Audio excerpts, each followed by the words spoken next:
On January 29, 1958, a frantic high-speed pursuit rips across the snow-dusted asphalt outside Douglas, Wyoming.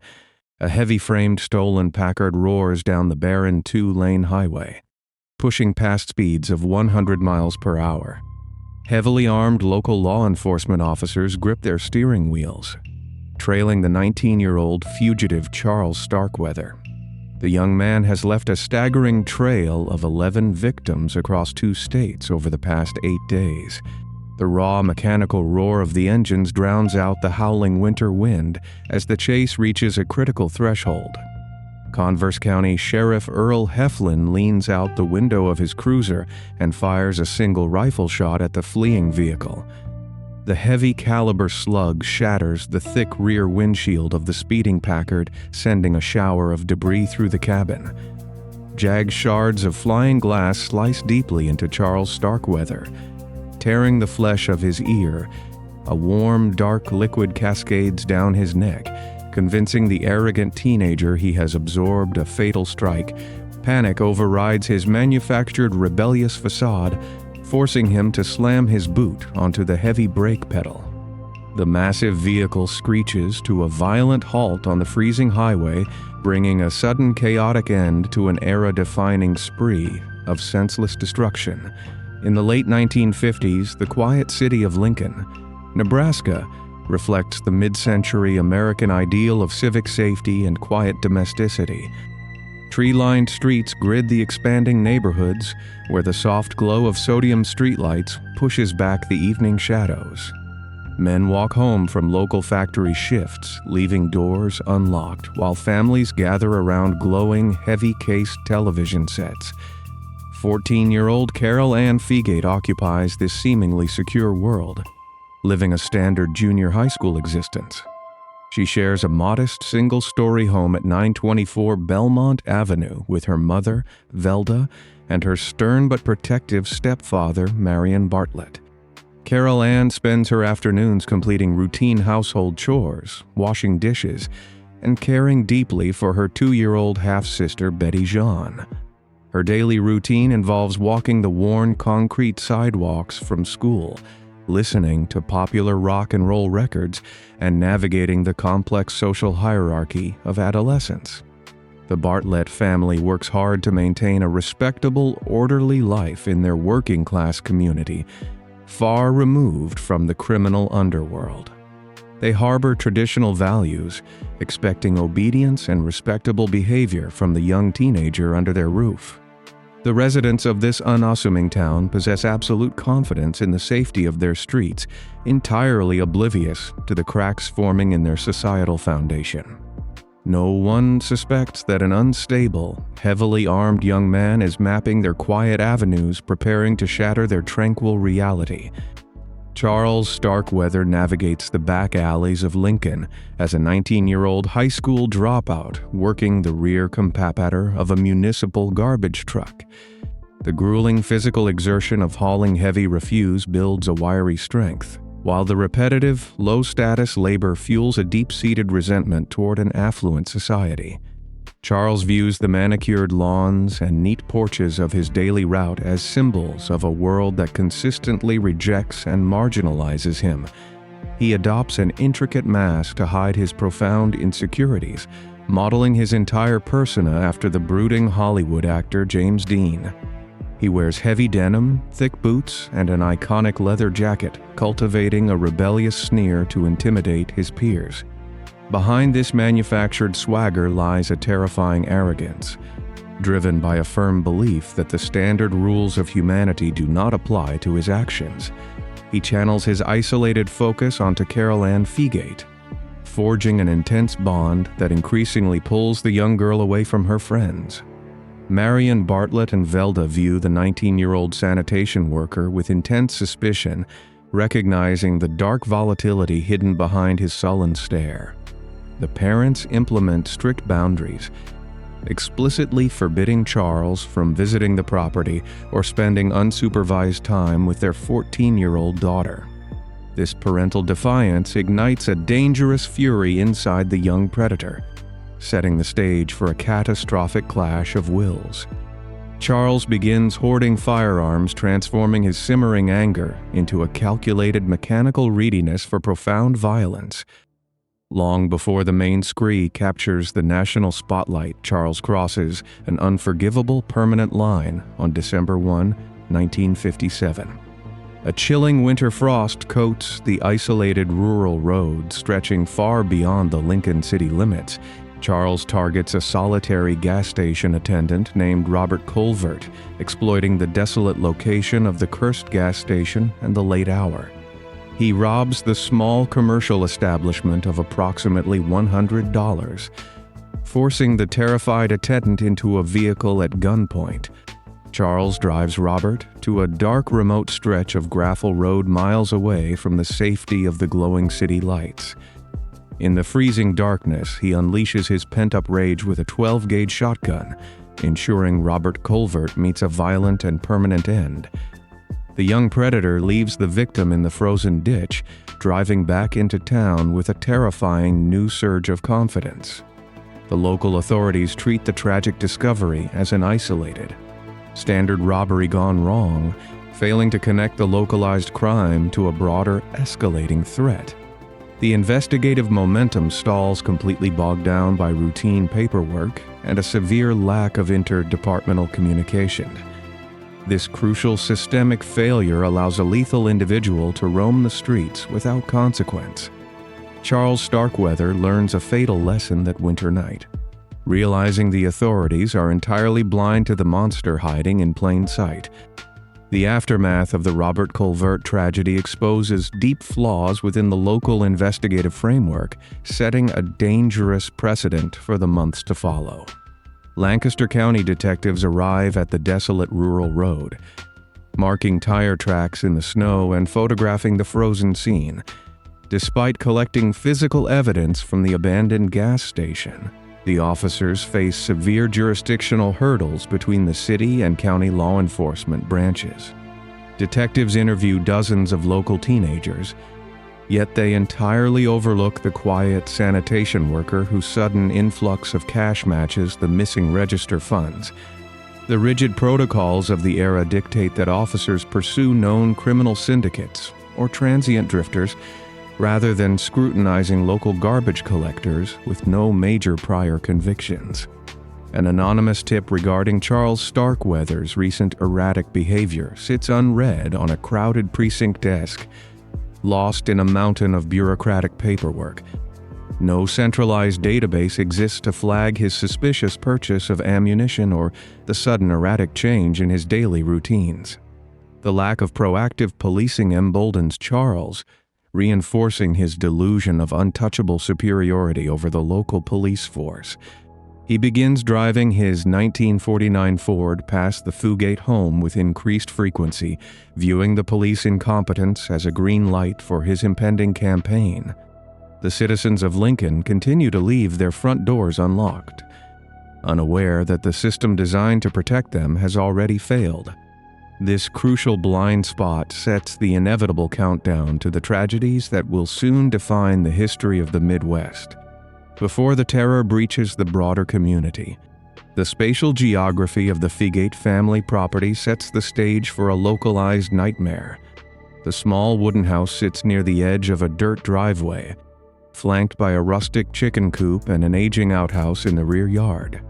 On January 21, 1958, an icy chill grips the neighborhood as Charles Starkweather marches up the front steps carrying a .22 caliber rifle. He forces his way inside the cramped living room, igniting a fierce, desperate physical struggle with Marion Bartlett and Velda. The tight walls of the home echo with the sharp, deafening cracks of gunfire as Charles enacts his ruthless form of dominance. Marion and Velda fall to the floor, meeting a swift, permanent end on the linoleum of their own living space, recognizing the immediate need to eliminate all potential witnesses. The teenager turns his attention to the crying 2-year-old, Betty Jean. He strikes the toddler with overwhelming force, crushing her small frame and silencing her cries forever. The predator then drags the lifeless victims out the back door, pulling them across the freezing dirt of the backyard. He shoves Marion and Velda into the abandoned chicken coop, discarding the toddler inside the dark confines of the outhouse. He secures the heavy wooden doors, locking the horrifying reality away from the prying eyes of the surrounding neighborhood. The winter sun dips lower in the midwestern sky as the clock approaches 3:30 in the afternoon. 14-year-old Carol Ann Figate walks up her front steps, completely unaware of the permanent devastation lurking behind the wooden door. She turns the brass knob, stepping out of the biting wind and into the unnatural, heavy silence of her family home. Charles Starkweather emerges from the shadows of the living room, blocking the exit and establishing total physical control over the enclosed space. He delivers a terrifying psychological strike, fabricating an intricate, calculated lie to ensure her immediate and absolute compliance. He tells Carol Ann that a gang of dangerous armed men is currently holding her mother's stepfather and sister hostage in a remote location.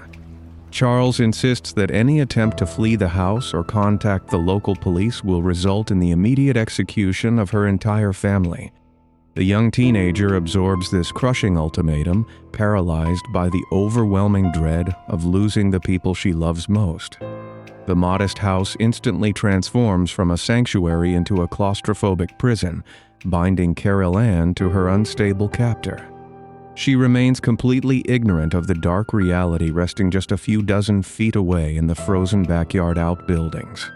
The psychological trap closes tightly around her, stripping away her autonomy and forcing her into an agonizing state of daily survival. For 6 grueling days, the teenagers remain sealed inside the Belmont Avenue residence, maintaining a chilling domestic facade against the outside world. They consume scavenged pantry food, surviving on potato chips and bottles of soda while the neighborhood goes about its business just beyond the front window. A suffocating tension fills the small rooms, compounded by the constant fear of discovery and the psychological weight of Charles's fabricated hostage narrative. The outside world periodically intrudes on their isolation, sending deliverymen and concerned relatives marching up the wooden porch steps. Carol Ann approaches the closed door, raising her voice to turn the visitors away under the watchful, armed gaze of her captor. She pens a handwritten note and pins it to the front door, claiming the entire household is bedridden with a severe, highly contagious strain of the flu. The polite boundaries of mid-century society work in the predator's favor, as neighbors respect the sign and retreat back to the public sidewalk. This mapper-holding pattern persists until January 27, when Velda's aging mother arrives at the property demanding entry, refusing to accept the written excuses or the muffled shouts from behind the door. The grandmother senses a profound wrongness. She abandons the porch and immediately contacts the Lincoln Police Department, setting off a chain reaction that shatters the standoff. The distant wail of approaching sirens signals the final collapse of the hostage facade, forcing Charles Starkweather into a chaotic panic. The grandmother's panicked phone call to the Lincoln authorities initiates a slow, tragic sequence of discoveries at the Belmont Avenue address. 2 uniformed patrol officers arrive at the scene, parking their black and white cruiser along the frozen dirt shoulder of the road. They approach the quiet house, knocking firmly on the front door and shouting for the residents to answer the call. Receiving no response, the officers step off the wooden porch and begin a slow, methodical perimeter walk around the snow-dusted property. Charles and Carol Ann slip out a side exit and pile into his 1949 Ford just moments before the officers secure the area. The police notice the undisturbed snow around the aging chicken coop and the outhouse, deciding to pull the heavy doors open to inspect the structures. A wave of localized horror washes over the seasoned patrolmen as they shine their heavy steel flashlights into the dark, freezing corners. They locate the concealed victims, instantly realizing that a massive multi-victim tragedy has unfolded undetected right inside their jurisdiction. The radio call goes out, flooding the quiet neighborhood with flashing red lights, chief detectives, and county coroner vans. The police face an unprecedented crime scene, realizing the prime suspect has vanished into the expansive landscape with a 14-year-old companion. The agonizing realization that the bodies have been resting there for 6 days sends shock waves through the department, officially triggering a frantic, nationwide manhunt. On January 27, 1958, the stolen 1949 Ford speeds away from the Belmont Avenue property, initiating a desperate flight from the flashing sirens. Charles Starkweather navigates the vehicle 15 miles southeast toward the rural farming community of Bebenet, Nebraska. The geography shifts rapidly from grid-like city blocks to expansive, frozen agricultural fields divided by narrow gravel roads. He targets the isolated property of 72-year-old August Meyer, an old family friend who lives completely alone. A long, heavily rutted dirt driveway leads from the main county road to a weathered wooden farmhouse surrounded by empty pastures and an aging barn. August Meyer spends his twilight years maintaining a quiet bachelor existence, tending to his horses and engaging in friendly conversation with his rural neighbors. He hears the approaching engine and steps out onto his open front porch to greet the unexpected visitors, expecting a cordial interaction. Charles steps out of the vehicle holding a heavy-gauge firearm, instantly shattering the older man's peaceful afternoon. The predator raises the weapon and delivers a fatal strike, ensuring August Meyer's life abruptly ceases on his own front lawn. Charles drags the fallen victim away from the house, concealing him inside a nearby outbuilding to delay any immediate discovery by passing motorists. The swift, senseless destruction of a generous elder marks a terrifying escalation in the young man's violent campaign. Following the fatal encounter at the farmhouse, the teenagers attempt to flee the rural property, but the heavy winter thaw creates treacherous driving conditions. The 1949 Ford sinks deeply into the freezing, thick mud of the unpaved county road, rendering the vehicle completely immobile. Charles and Carol Ann abandon the trapped automobile. Walking down the desolate stretch of gravel bordered by deep drainage ditches, a crumbling, abandoned storm cellar sits partially hidden by overgrown, frost-covered brush just a few yards from the roadside. Headlights soon pierce the encroaching evening darkness as a late-model vehicle approaches their isolated position. 17-year-old Robert Jensen and 16-year-old Carol King. Two local high school students out for an evening drive spot the stranded pedestrians. Robert possesses a strong reputation as a reliable, hard-working student who always offers a helping hand to those in need. Carol remains a popular, bright teenager with aspirations for a long, successful future in the tight-knit Midwestern community. Recognizing a neighbor in distress, Robert slows his vehicle and pulls over onto the muddy shoulder to offer assistance. Charles approaches the driver's side window, masking his lethal intentions behind a calm, deceptive request for a short ride. The moment the heavy metal doors unlock, the predator brandishes his weapon, instantly transforming the generous teenagers into terrified captives. Charles commands Robert to reverse the vehicle and park it directly near the hidden, overgrown entrance of the abandoned storm cellar. He forces the two terrified students out of their comfortable seats, keeping the heavy barrel trained firmly on their trembling forms. The young captor marches Robert and Carol down the steep, crumbling concrete steps into the subterranean darkness of the cellar. The heavy, damp air of the underground shelter completely isolates the captives from the quiet rural road above. Robert and Carol face an impossible situation trapped in a confined space with a deeply unstable, heavily armed aggressor. Charles raises his weapon in the absolute darkness, delivering a fatal blast that ends Robert Jensen's future instantly. He then turns his absolute attention to Carol King, inflicting severe unsurvivable trauma that ends her young life on the cold concrete floor.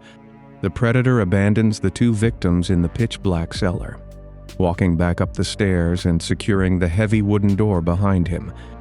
He takes the brass keys to Robert's vehicle, securing a fresh, reliable mode of transportation that local police are entirely unaware of. Meanwhile, the Lincoln Police Department focuses all their resources on the Belmont Avenue address, tearing apart the city grid while completely ignoring the rural county roads.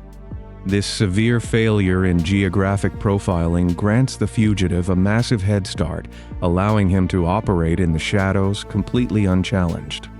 On January 28, Charles makes a highly unorthodox, brazen decision to drive the stolen vehicle directly back into the eye of the storm in Lincoln. He navigates toward the affluent country club neighborhood, seeking fresh food, heavy ammunition, and a more powerful automobile for the long highway journey ahead. The spatial layout of this pristine district features wide paved avenues lined with massive brick manors, manicured hedges, and expansive, sweeping driveways.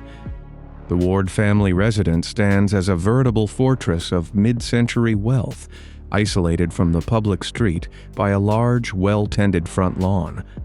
47-year-old C. Lauer Ward commands deep respect as a prominent industrialist and the president of a successful local steel company. His wife, Clara Ward, maintains a highly busy schedule as a prominent socialite, deeply involved in local charitable organizations. 51-year-old Ludmila Fenkla, affectionately known as Lillian, works diligently as the family maid, saving her meager wages to support her own relatives. Charles parks the stolen vehicle discreetly and targets the imposing brick house, forcing silent entry through an unlocked side door.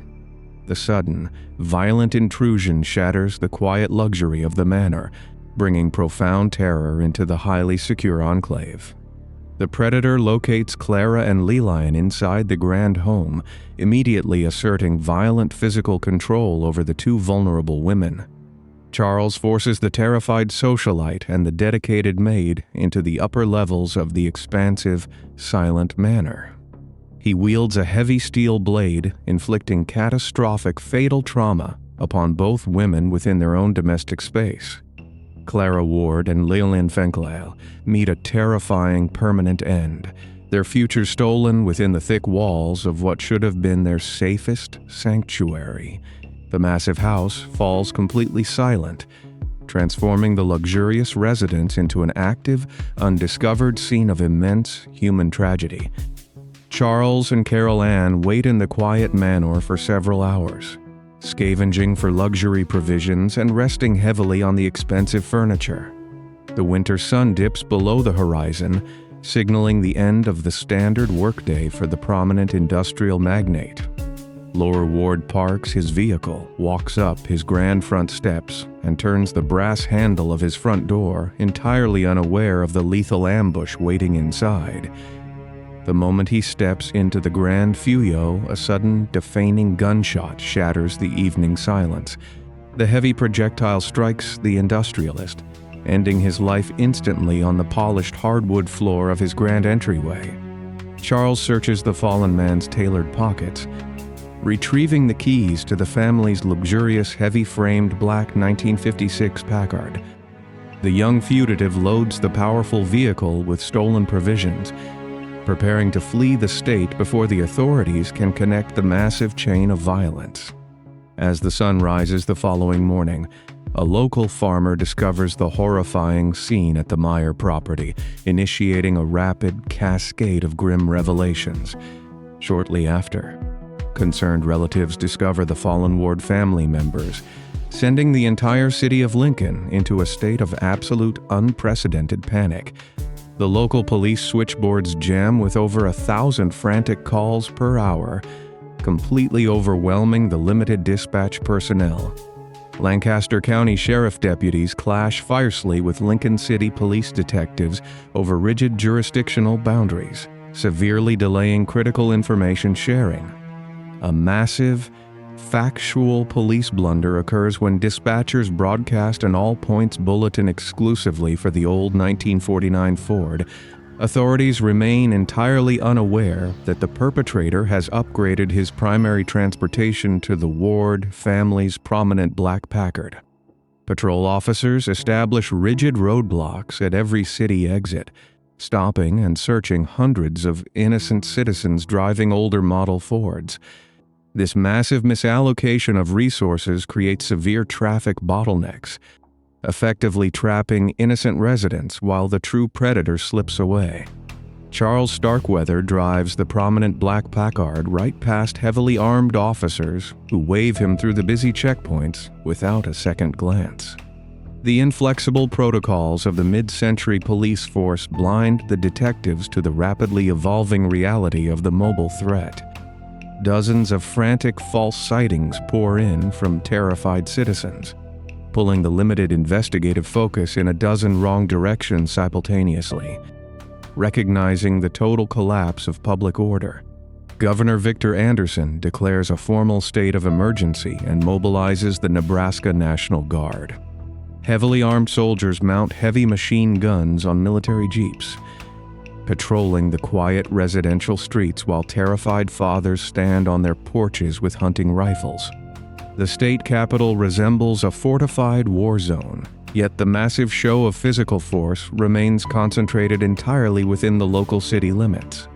The law enforcement communication network suffers a catastrophic failure due to a complete lack of a centralized statewide radio system. County sheriffs cannot speak directly to state highway patrol units, relying instead on slow manual teletype messages that take critical hours to process. Detectives latch onto a completely fabricated civilian lead suggesting the young fugitive has fled eastward toward the dense urban center of Omaha. Precinct captains redirect dozens of cruisers and tactical units toward the east, actively abandoning the western rural highways. This massive jurisdictional misstep leaves the vast open roads stretching toward the state line completely unguarded by state authorities. Charles Starkweather points the stolen luxury Packard west, accelerating onto the expansive, empty highways of the Great Plains. The immense geographical space absorbs the fleeing vehicle, severing all visual contact between the predator and the heavily armed pursuing authorities. The long, freezing night of January 28 transitions slowly into the early dark hours of January 29. The heavy, powerful engine of the stolen Packard cuts through the desolate, snow-swept landscape of western Nebraska.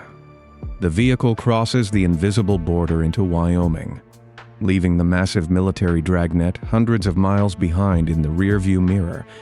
14-year-old Carol Ann sits motionless in the passenger seat, trapped in a rolling cage of immense psychological terror. She watches the dark landscape blur past the frosted windows, entirely severed from her previous life and her fallen family. Her captor grips the steering wheel with intense arrogance, fueled by the dangerous delusion that his superior intellect has completely outsmarted the entire state apparatus. Back in Lincoln, a weary detective finally pieces together the missing vehicle report from the Ward estate, realizing the catastrophic error. The sudden realization that the fugitive is driving a highly conspicuous luxury vehicle forces the department to completely overhaul their entire search parameters. An urgent, updated teletype message flashes across the physical wires to law enforcement agencies across neighboring states. Wyoming highway patrolmen finally receive the correct vehicle description, initiating a frantic, highly dangerous race against the clock. The morning sun begins to rise over the barren plains, setting the stage for the violent, inevitable conclusion to the catastrophic cross-country journey. By the morning of January 29, 1958, the harsh Midwestern winter begins to break across the rugged terrain of Converse County, Wyoming. The stolen luxury vehicle travels along a desolate stretch of two-lane blacktop surrounded by endless, frost-covered sagebrush. Charles Starkweather grips the heavy steering wheel of the black Packard, staring at the expansive horizon. He realizes the prominent 1956 automobile makes him an easy target for the massive highway patrol dragnet closing in from the east. The arrogant teenager decides he must secure a less conspicuous vehicle to continue his cross-country evasion. He pulls onto the wide gravel shoulder of the highway just outside the small town of Douglas. A dusty, late-model Buick sits parked on the side of the road with its engine switched off. 34-year-old Merle Collison occupies the driver's seat, taking a peaceful morning nap during a long route. Merle works hard as a traveling shoe salesman, spending long hours on the road to provide a comfortable life for his wife and children back in Montana. He represents the very fabric of mid-century American responsibility, pausing his journey simply to rest his tired eyes. Charles steps out of the Packard, walks across the freezing asphalt, and approaches the silent Buick with a heavy caliber weapon. The Predator fires a devastating strike directly through the side glass of the vehicle. The heavy projectile ends the hard-working salesman's life in an instant, stealing a father from his distant family. This brutal action secures a fresh automobile for the fugitive, setting a chaotic chain of events into motion. Charles forces the fallen victim over onto the passenger side of the wide bench seat. He climbs behind the unfamiliar steering wheel of the Buick, attempting to resume his desperate flight. The young fugitive presses his boot onto the accelerator pedal, but the massive automobile refuses to move forward. The mechanical layout of the dashboard differs from the older vehicles he previously operated. He struggles with the heavy emergency brake lever located beneath the steering column. The mechanical lock remains engaged, causing the engine to stall on the freezing roadside. As Charles wrestles with the complex machinery, an unassuming geologist named Joe Sprinkle drives down the barren stretch of highway. Joe spots the stalled Buick and the idling black Packard parked on the wide gravel shoulder. Operating on standard Midwestern courtesy, the geologist pulls his heavy work truck over to offer roadside assistance.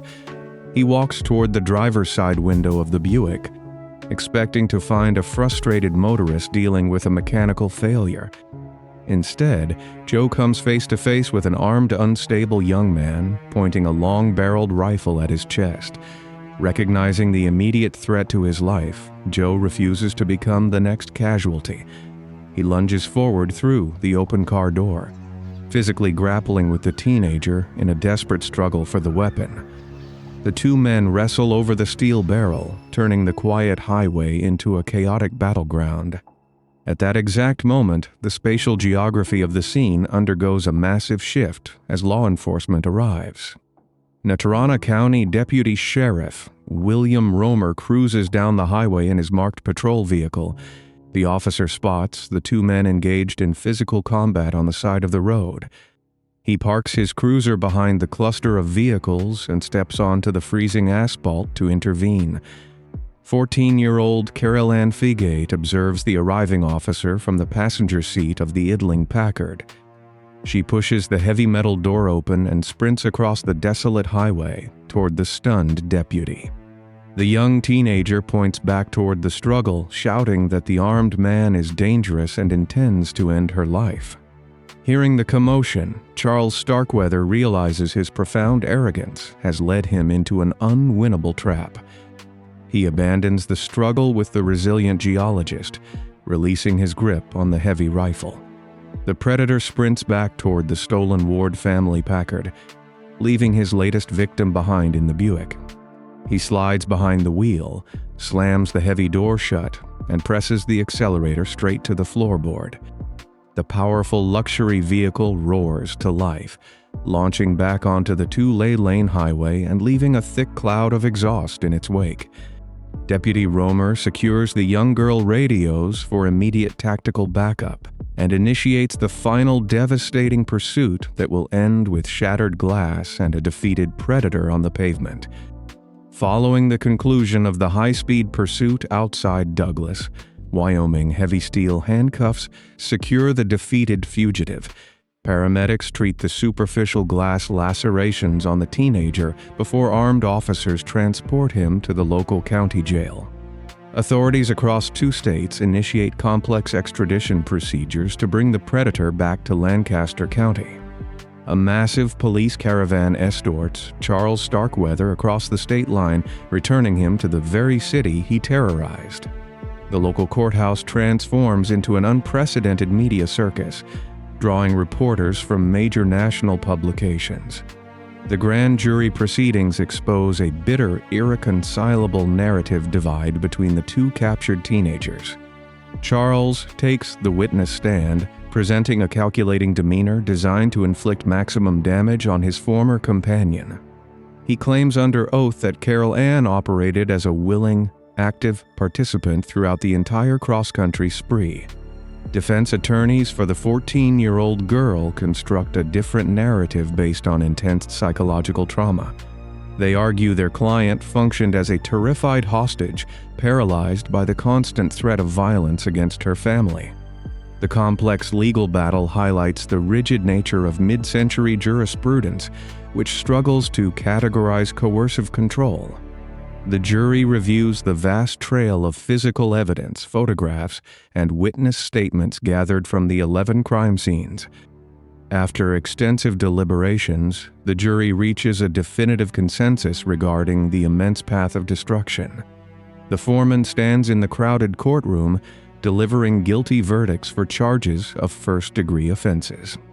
The presiding judge hands down the ultimate penalty, scheduling the 19-year-old predator for execution. On June 25, 1959, prison guards escort Charles Starkweather into the execution chamber at the Nebraska State Penitentiary. The heavy oak doors of the room close shut, sealing the young man away from the outside world forever. The electric chair delivers a fatal surge of current, bringing a permanent end to his era of arrogance. Meanwhile, the rigid legal machinery of 1958 turns its focus toward 14-year-old Carol Ann Fugate, the local prosecutor.